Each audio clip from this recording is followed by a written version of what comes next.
In September 2000, the Arts Council of England asked the NFER to summarize recent research and theory on creativity in early childhood.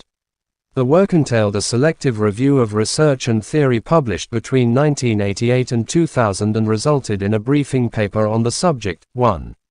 This article sets out to update the earlier paper and to identify some of the principles involved in helping young children to develop their creativity in early years settings. How has creativity been interpreted in educational policy? Creativity has recently been granted official recognition as one of the overarching aims of the curriculum in English schools. The curriculum should enable pupils to think creatively and critically, to solve problems and to make a difference for the better. It should give them the opportunity to become creative, innovative, enterprising and capable of leadership, to equip them for their future lives as workers and citizens. The foundation stage curriculum is aimed at early years settings, providing for children aged around 3 to 6 years. The curriculum is divided into 6 main areas of learning, one of which is creative development. According to the curriculum guidance for the foundation stage in 2000.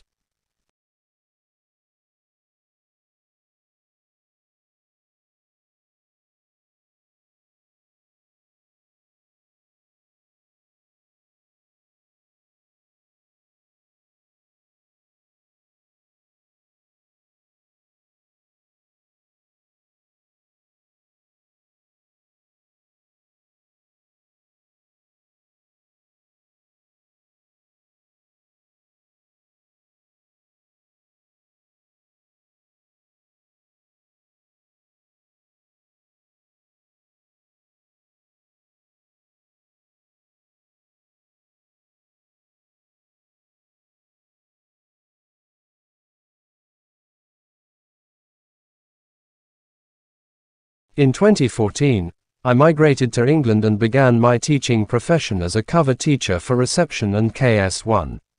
About 5 years ago, I began teaching at a 5-form entry primary school in East London as a Year 2 teacher with my own classroom responsibilities. Last year, I took on the role as learning leader for Year 2 and therefore I am responsible for supporting the academic development and well-being of roughly 130 children and assisting colleagues to ensure teacher standards are met to a high degree. More recently, I have begun mentoring other developing teacher trainees on their journey within education. However, 5 years ago at the beginning of my own journey as a Year 2 teacher, due to the restrictions from my school because of a requires improvement report from Ofsted, it began limiting teacher choice and shaped classroom practice prescriptively. At the time, the school's priorities were constantly shifting, grasping onto any strategy that might get the school collectively to a good standard. There was emphasis on a creative curriculum which was set out for us, however it barely scratched the surface because professional dialogue or development days never got to the root of the school's problem nor did not dig deep enough for educators to understand the reasons behind the methods that were chosen to be implemented.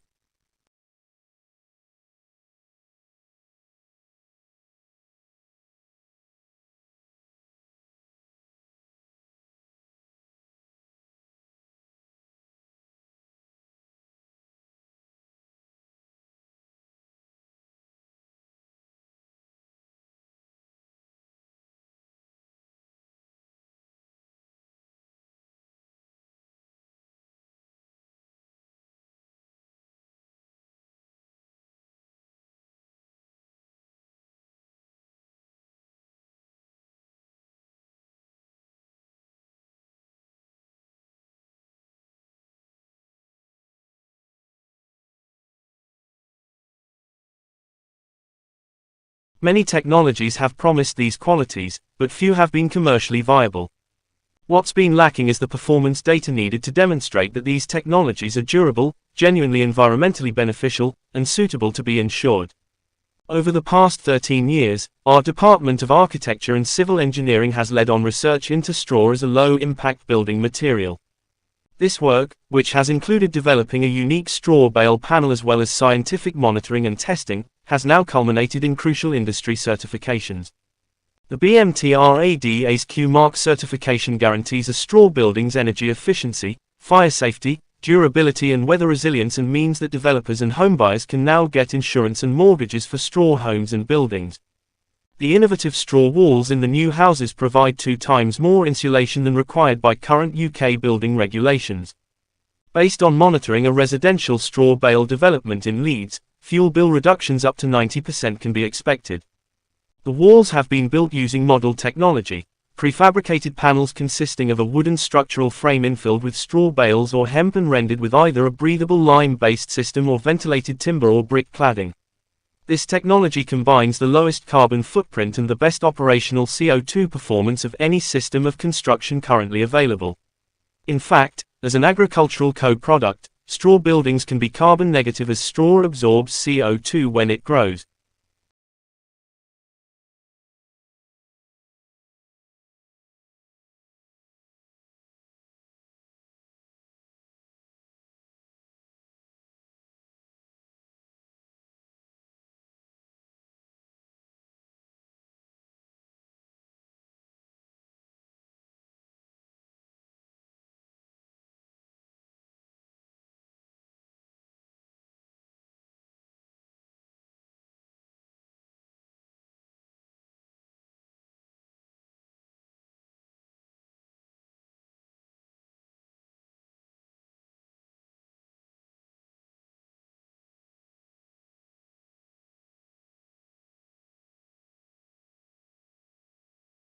In such an environment, warfare is no longer purely directed against the military potential of adversarial states.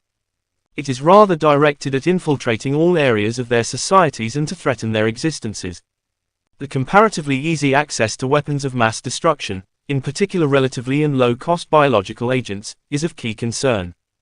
Both government and non-governmental actors prefer to use force in a way that can be characterized as unconventional, or also as small wars. War waged according to conventions is an interstate phenomenon. The small war is the archetype of war, in which the protagonists acknowledge no rules and permanently try to violate what conventions do exist. The protagonists of the small war observe neither international standards nor arms control agreements. They make use of territories where they do not have to fear any sanctions because there is no functioning state to assume charge of such sanctions or because the state in question is too weak to impose such sanctions. This type of war does not provide for any warning time. It challenges not only the external security of the nation-states and international community, but also their internal safety.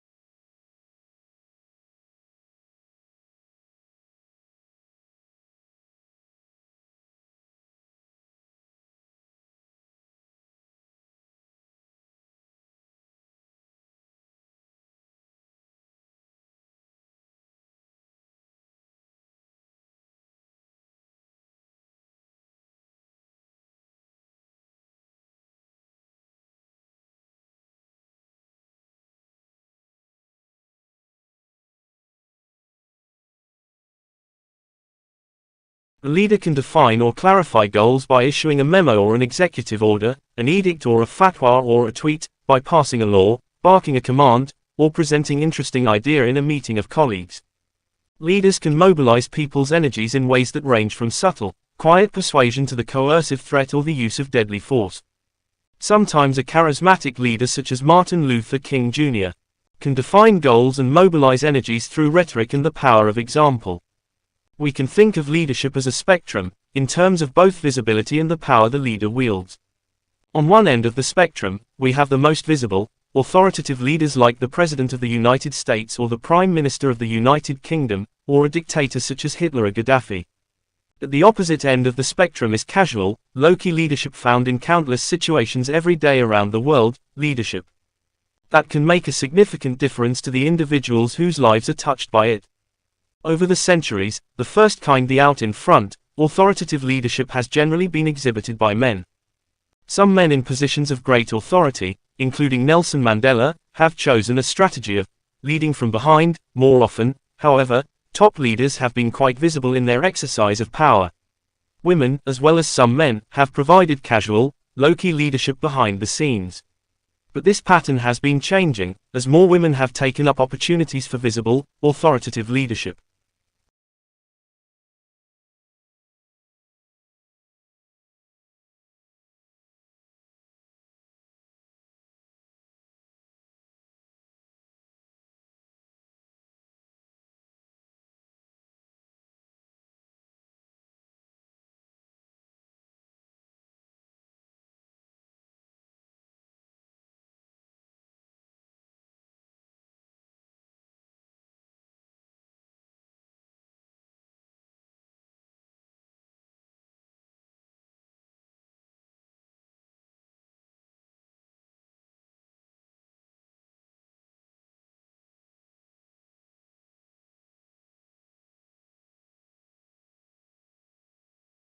We live in an aging world. While this has been recognized for some time in developed countries, it is only recently that this phenomenon has been fully acknowledged. Global communication is shrinking the world, and global aging is maturing it. The increasing presence of older persons in the world is making people of all ages more aware that we live in a diverse and multi-generational society. It is no longer possible to ignore aging, regardless of whether one views it positively or negatively. Demographics note that if current trends in aging continue as predicted, a demographic revolution, wherein the proportions of the young and the old will undergo a historic crossover, will be felt in just 3 generations. This portrait of change in the world's population parallels the magnitude of the Industrial Revolution, traditionally considered the most significant social and economic breakthrough in the history of humankind since the Neolithic period.